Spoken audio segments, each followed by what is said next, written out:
Caïto, moi je suis dirigeante de la Confédération et co-responsable des questions industrielles. Donc déjà je voulais remercier les camarades d'avoir organisé cette conférence de presse ici. Et puis je voulais saluer tous ceux qui étaient présents ici qui luttent. Bravo. Il y en a beaucoup qui luttent aujourd'hui en France. Il y a vous, il y a la SAM, la General Electric, il y a ceux des énergéticiens, mais je ne vais pas citer tout le monde parce que je vais en oublier. Mais je pense que Olivier en parlera aussi, voilà, parce qu'on ne peut pas laisser faire aujourd'hui ce qui est en train de se passer dans le pays.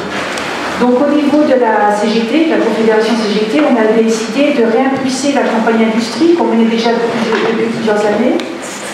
Effectivement, on est très inquiet sur l'état industriel de la France.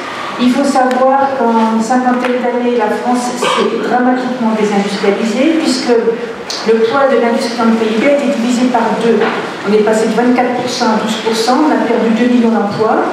Et contrairement à d'autres pays, alors on cite souvent l'Allemagne qui, elle, a toujours un poids sur l'industrie de 24% du PIB, mais y compris l'Italie et l'Espagne ont des poids beaucoup plus importants. Donc c'est une situation particulière. La France s'est beaucoup désindustrialisée, c'est-à-dire que les grands groupes ont été délocalisés leur production, voire extravertis leur appareil de production, laissant sur place tout le tissu industriel, les PME, les PMI, et parce qu'ils allaient découper le processus de production dans les chaînes de valeur internationales et localiser les segments aux endroits où c'était le plus rentable. Dit publiquement le plus rentable, ça veut dire aux endroits où on pouvait exploiter mieux les gens socialement et indépendamment des conséquences environnementales. Donc on a complètement laissé partir nos grands groupes. La France s'est énormément désindustrialisée. Le résultat, c'est qu'on a aujourd'hui une balance commerciale qui est structurellement déficitaire et qu'on a une empreinte carbone qui est 1,8 fois nos émissions de gaz à effet de serre, parce que c'est bien beau d'aller faire construire les choses à l'autre bout du monde, mais après il faut les rapatrier aux endroits où on en a besoin, dans des cargos qui dégazent en mer, ou dans des bateaux, ou dans des camions et ainsi de suite, dont on ne compte pas l'usure des routes, les émissions de gaz à effet de serre, ainsi de suite. Donc voilà. Et y compris, nous, ce qu'on a analysé, c'est que, par exemple, la crise dite des Gilets jaunes, elle prend ses racines dans la désindustrialisation du pays. Parce que quand on a ce qu'on appelle la diagonale du vide, qui parle des Ardennes et qui va dans le sud de la France, où il n'y a plus du tout d'industrie, où donc il n'y a plus de services publics, où il y a des gens qui se retrouvent dans des endroits déserts où il faut qu'ils prennent une voiture qui fonctionne au diesel pour aller travailler à 50 km. Ben oui, si on augmente un petit peu, ça devient vivable pour eux. Donc cette question industrielle, pour nous à la CGT, elle est vraiment centrale. C'est-à-dire que l'analyse qu'on fait, c'est qu'on ne redressera pas l'économie, on ne redressera pas le pays si on ne redresse pas l'industrie.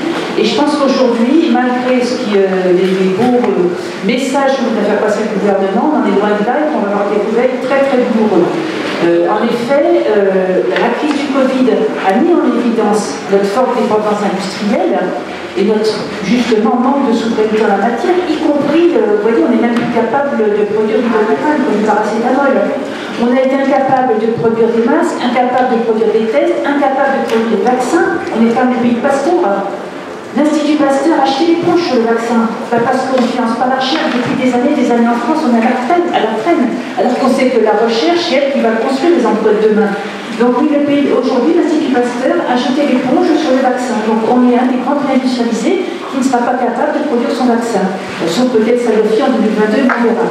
Donc voilà, et les grands groupes ont continué et même profitent de cette crise pour continuer à se réorganiser autour de la planète. Par exemple, on voit en France des groupes comme Sanofi et Nokia qui n'ont pas du tout souffert de la crise. Le secteur du médicament ou des télécoms, ils n'ont pas souffert de la crise, c'est pas vrai.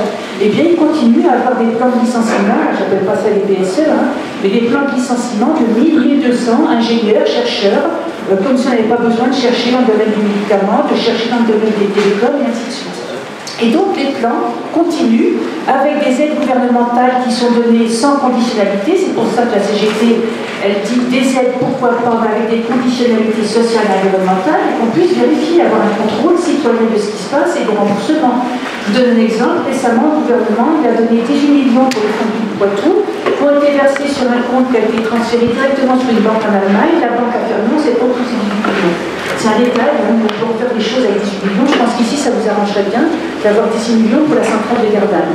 Donc nous, on a beaucoup de propositions pour reconstruire des filières industrielles en France et en Europe. Et nous, ce qu'on dit, c'est qu'on ne reconstruira pas l'industrie de demain sur les ruines de celle du présent.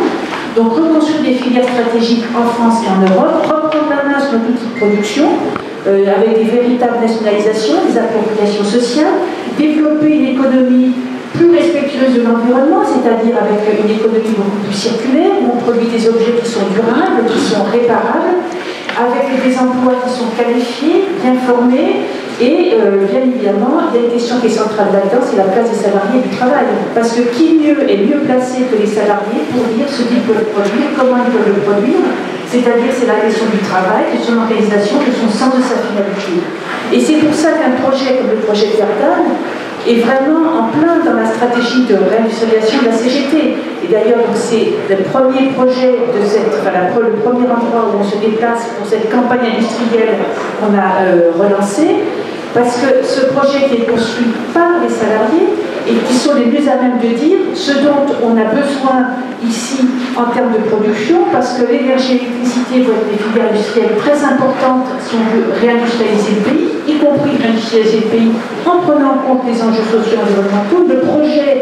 Les projets qui viennent d'être indiqués ici sont extrêmement précieux et importants, justement, si on veut pouvoir aller dans le sens de cette réindustrialisation. Donc je trouve que ce qui est fait ici est admirable, donc il faut vraiment que toute la CGT le soutienne, s'en empare, pour pouvoir aboutir, y compris à gagner. Et l'objectif, c'est qu'on puisse chuter sur des états généraux d'industrie pour arriver à infléchir la politique gouvernementale qui, pour l'instant, même si elle prend des mots nouveaux, va exactement dans le même sens que précédemment.